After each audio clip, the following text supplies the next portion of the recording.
So yesterday, late afternoon, early evening, I was fortunate enough to go with some friends to the all-party dog animal welfare group meeting in Westminster in London to discuss regulation within the dog training industry and behaviour modification industry. And as you can imagine, there were some big hitters there, some national names, organisations, welfare charities, training institutions, breeding representatives. There were rescue workers, there were people who work in all different disciplines, whether it's for fun or for in a professional capacity or working capacity. It was a very eclectic audience there to listen to what was being said and to contribute towards the end as well. And what I thought was really, really interesting, and the reason for this short video and prompts a question at the end, is from the PhD who talked about her current research project at the beginning to the people who closed the presentation, which was the Kennel Club, I believe, talking about their KCAI scheme. People talked about the value of positive reinforcement and how negative training methods such as negative reinforcement or aversive methods, punitive methods were outdated, unnecessary, retarded the learning process, and were indicative of a lesser level of education in the practitioner that relied upon them under any circumstances. And a point that I raised was that circumstances weren't considered or context wasn't considered. But anyway, I digress. So as these people were talking about their existing protocols and their existing programs that they have in place, they talked about how they self-regulate. And part of that was having a disciplinary procedure, okay, for people who sign up to a particular code of conduct and practice and then subsequently go on to break it or discredit the organisation with whom they are affiliated.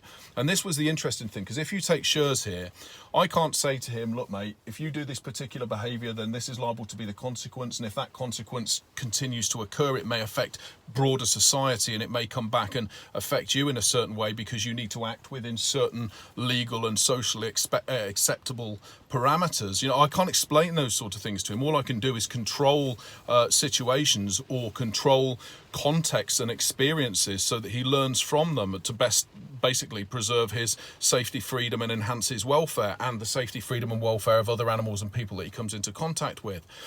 But I can't explain to him, right? So it's very, very difficult. It leaves me not much choice other than to have options of positive or negative in terms of those consequences, those experiences that I allow him to have.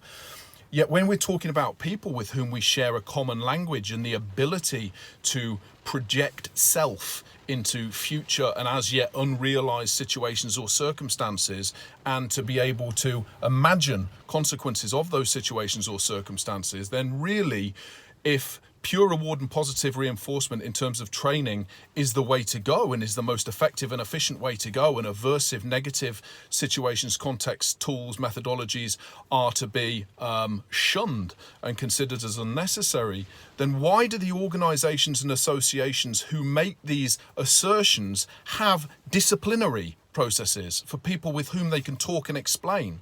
The Kennel Club said that they have no fear of employing their disciplinary processes, which can result in warnings to dismissal, ejection from the group, an inability to use the acronym anymore or to associate yourself with that organisation. The person is punished. Even though you're able to speak to the person, there is no ignoring the undesirable behaviour of what the person has done. There is no trying instead to re-educate that person through positive means to perform alternative or incompatible or other behaviours. There is a disciplinary process and the person is disciplined and they are punished.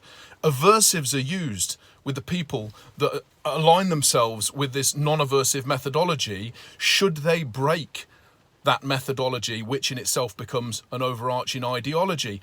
And I have never heard an answer to the question as to why that is. Why is it that we are saying that for an animal where our communication capacity is so much more limited that we should limit our approach to teaching that animal?